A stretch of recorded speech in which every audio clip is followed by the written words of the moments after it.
Very warm welcome on my YouTube channel. This is Satyam Mishra और हम आपके लिए लेकर आए हैं उत्तर प्रदेश लेखपाल के लिए निःशुल्क ग्राम समाज एवं विकास की कंप्लीट क्लास नोट्स। कल की तरह आज भी हम लोग 5 बजे रेडी हैं नए टॉपिक पर डिस्कस करने के लिए। आज का हमारा टॉपिक रहेगा ग्रामीण विकास, विभिन्न विभाग एवं संस्थाएं। यहाँ पर जो पॉइंट दिए गए हैं, इन पॉइंट्स के बेस पर ही ऑब्जेक्टिव क्वेश्चंस बनते हैं। तो हम लोगों को इन पॉइंट्स को नोट डाउन करना है। चाहे तो आप स्क्रीनशॉट ले सकते हैं और उसके बाद इसके नोट्स बना सकते हैं। जो मेन पॉइंट हैं, इन्हीं से ही ऑब्जेक्टिव क्वेश्चंस बनते हैं। थ्योरी पॉइंट ऑफ व्यू से अगर आपका कॉन्सेप्ट क्लियर है तो आप कोई भी क्वेश्चन कर सकते हैं। अगर कॉन्सेप्ट नहीं क्लियर है तो आप बहुत सारे क्वेश्चंस करते रहिए, पेपर में फिर वो बात नहीं आ पाएगी। तो इसलिए हम लोग पहले कुछ क्लासेस में थ्योरी करते हैं और उसके बाद में ऑब्जेक्टिव क्वेश्चंस की सीरीज चालू हो जाएगी। तो देखते हैं, ग्रामीण विकास विभिन्न विभाग एवं संस्थाओं में ब्रिटिश औपनिवेशिक शासन काल में ग्रामीण विकास पूर्णतः बाधित रहा। सभी जानते हैं कि ब्रिटिश काल में क्या स्थिति थी ग्रामीण क्षेत्रों की, और कल भी ये बात पिछले वीडियो में बताई गई है कि नील की खेती और विभिन्न प्रकार के कर वसूली, कपास आदि की खेती कराने से बंजर जमीन कर दी थी ब्रिटिश शासनकाल में। तो ये पॉइंट है कि ब्रिटिश औपनिवेशिक शासनकाल में ग्रामीण विकास पूर्णतः बाधित रहा तथा कृषि संबंधी गतिविधियां पूर्णतः प्रभावित रही। तो कृषि संबंधित गतिविधियां पूर्णतः प्रभावित रही। स्वतंत्रता के बाद विभिन्न पंचवर्षीय योजना के माध्यम से तथा केंद्र एवं राज्य की अनेक कार्यक्रमों के द्वारा कृषि एवं ग्रामीण विकास हेतु अनेक प्रयास किए गए। तो प्रथम पंचवर्षीय योजना में कृषि विकास पर अधिक जोर दिया गया। भूमि सुधार के अनेक कार्यक्रम शुरू किए गए। जमींदारी प्रथा के कानून को नष्ट कर दिया गया, खत्म कर दिया गया। ठीक है, कानून के माध्यम से। हरित क्रांति के द्वारा खाद्यान्न उत्पादन को भी बढ़ाया गया। हरित क्रांति के द्वारा खाद्यान्न उत्पादन को बढ़ाया गया, जो कि सबसे पहली क्रांति हरित क्रांति थी। उसके अंतर्गत हम लोगों को याद होगा कि चाइना से जब युद्ध हुआ था और उसके बाद में जो कंडीशंस क्रिएट हुई थी, लाल बहादुर शास्त्री जी ने कहा था कि एक दिन उपवास रखा जाए।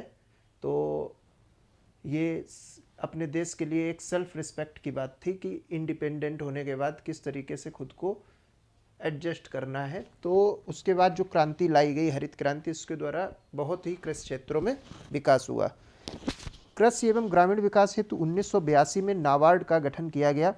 1952 के प्रारंभ में सामुदायिक विकास कार्यक्रम का उद्देश्य भी ग्रामीण जीवन का विकास था। तो मीन्स ये जो पंचवर्षीय योजनाओं के मध्य का काल है, पहली पंचवर्षीय योजना के, इसमें सबसे ज़्यादा इसी पर ही फोकस किया गया, क्योंकि कैपिटलाइजेशन उस टाइम इतना नहीं था और शहरीकरण भी नहीं था, गिने चुने शहर हुआ करते थे। तो सबसे ज़्यादा जो ध्यान दिया गया वो गांव पे दिया गया। कारण गांव से ही भारत की पहचान रही है, वो आज भी है। गांव सशक्त होंगे तो देश सशक्त होगा। ग्रामीण क्षेत्रों के विकास संबंधित गठित संस्थाओं में सबसे महत्वपूर्ण राजस्व विभाग को माना जाता है, रेवेन्यू डिपार्टमेंट, जिसके अंतर्गत राजस्व परिषद, चकबंदी आयुक्त, निदेशक राहत आयुक्त, प्रमुख संपादक होते हैं। तो ये सारी बातें हैं, ये जो बेसिक फंडामेंटल्स हैं आपके राजस्व विभाग के और ग्रामीण विकास की विभिन्न संस्थाओं के, वो ये थे आपके। इसमें कुछ खास नहीं है, बस कुछ पॉइंट्स ही हैं। इसके बाद में राजस्व विभाग, रेवेन्यू डिपार्टमेंट। रेवेन्यू डिपार्टमेंट में क्या है कि राजस्व वित्त विभाग के अंतर्गत आने वाले राजस्व विभाग में मुख्यतः 5 विभाग शामिल होते हैं। अब जैसे राजस्व विभाग किस विभाग के अंतर्गत आता है, तो वो वित्त विभाग के अंतर्गत आता है, जिसमें राजस्व परिषद, चकबंदी आयुक्त, निदेशक भूमि अध्याप्ति, राहत आयुक्त, प्रमुख संपादक, जिला गजेटियर आते हैं। इतने सब ब्रांचेज हैं राजस्व विभाग की। तो सबसे पहले हम लोग बात करते हैं यहाँ पर राजस्व परिषद की, उसके बाद बात करेंगे चकबंदी आयुक्त की इस वीडियो में। तो पहले हम लोग राजस्व परिषद की बात करते हैं। राजस्व परिषद में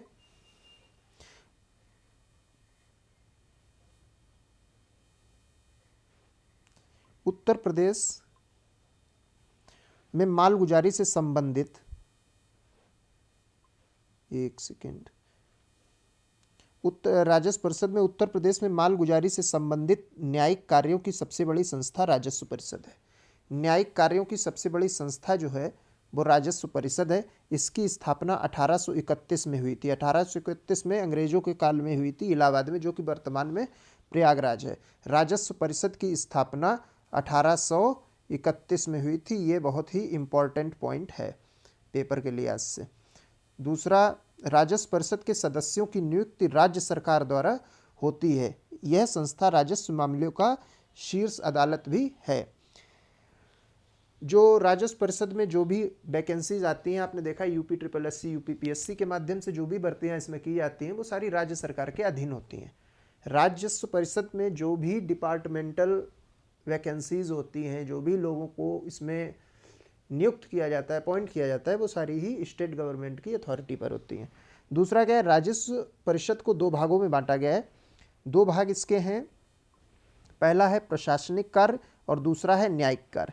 प्रशासनिक कार्य में बंदोबस्त का मतलब मैनेजमेंट, भू अभिलेखों का रखरखाव, मालगुजारी मतलब जो मालगुजारी ये जो होता है कलेक्शन ऑफ टैक्सेस वगैरह, और अन्य देय वसूली, भूमि अर्जन आदि सारे प्रशासनिक कार्य के अंतर्गत आते हैं। इस चीज़ को आपको ध्यान रखना है, ऑप्शनमेटिक क्वेश्चन बन सकता है पेपर में। न्यायिक कार्य, इसमें अपील मतलब परिवाद, अपील जिसको बोलते हैं, अपील की निगरानी, पुनर्वलोकन, विचार आदि इसके अंतर्गत आते हैं। राजस्व परिषद के अंतर्गत मंडलायुक्त, जिलाधिकारी एवं अधीन समस्त राजस्व अधिकारी आते हैं। मतलब राजस्व परिषद में सबसे पहले होता है मंडलायुक्त। मंडल के बाद में एक मंडल में कई सारे जिले होते हैं, उन जिलों में जिलाधिकारी होता है।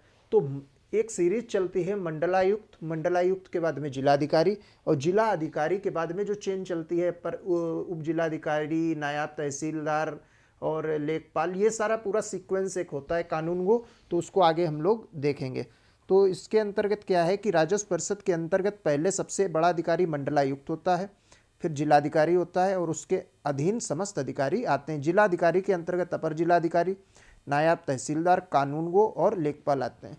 ये सारे जो लोग होते हैं ये कहाँ हम लोग को मिलते हैं? ये हमेशा कहाँ मिलते हैं? तहसील में।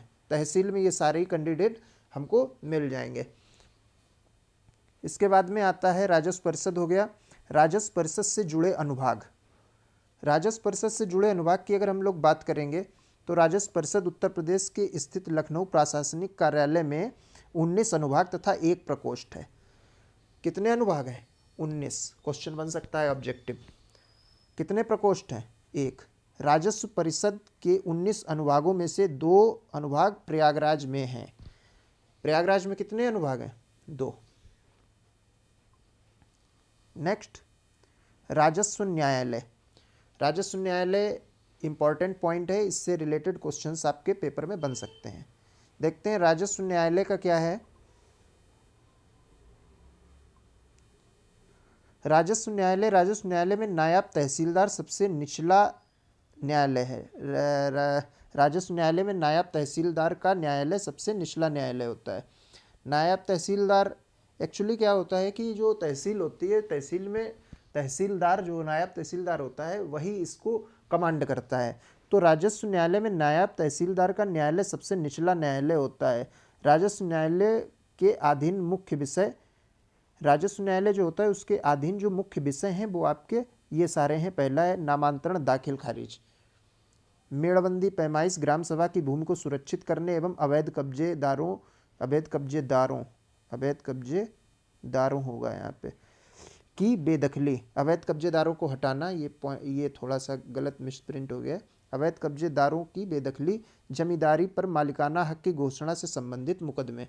ये जो पॉइंट हैं, ये पॉइंट आपके राजस्व न्यायालय के नायब तहसीलदार के अंतर्गत आते हैं। अब ये जितने पॉइंट हैं देखिए, इनमें से क्वेश्चन कई तरीके से बन सकते हैं।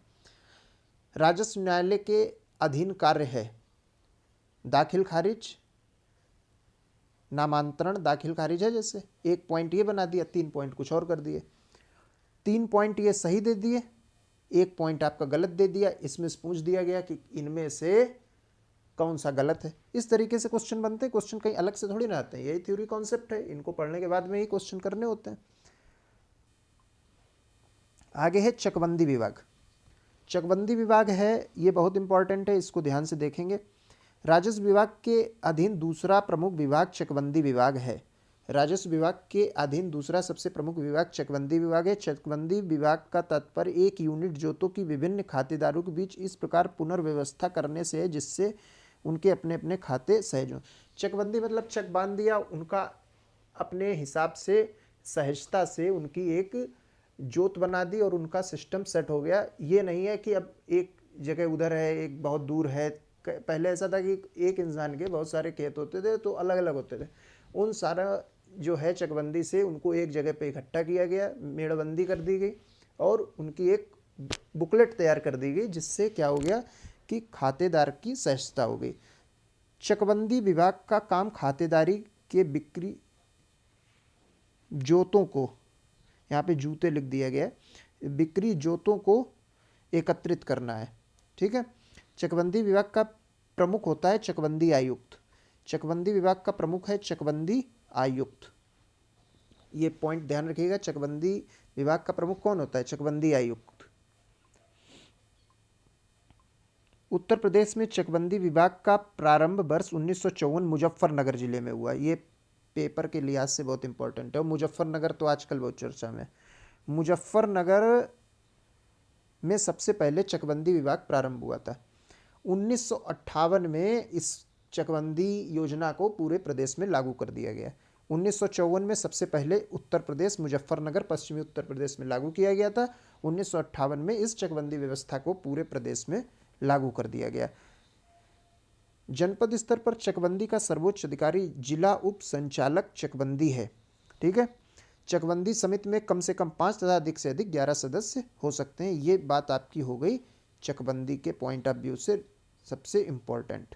ठीक है। तो इसमें जो सबसे बड़ी बात है वो ये है कि चकबंदी योजना कब प्रारंभ हुई, किस शहर में हुई, उसके बाद में पूरे प्रदेश में कब लागू किया गया, चकबंदी विभाग जो है इसका तात्पर्य क्या है और इसमें सर्वोच्च अधिकारी कौन होता है। तो ये आपके जो चकबंदी विभाग से रिलेटेड पॉइंट थे वो सारे आपके हो गए। आई होप आपको ये वीडियो समझ में आई होगी और आप जो है इन सारी चीज़ों के लिए डेली आप अपडेटेड रहें और हमारे इस YouTube चैनल को सब्सक्राइब कर लें।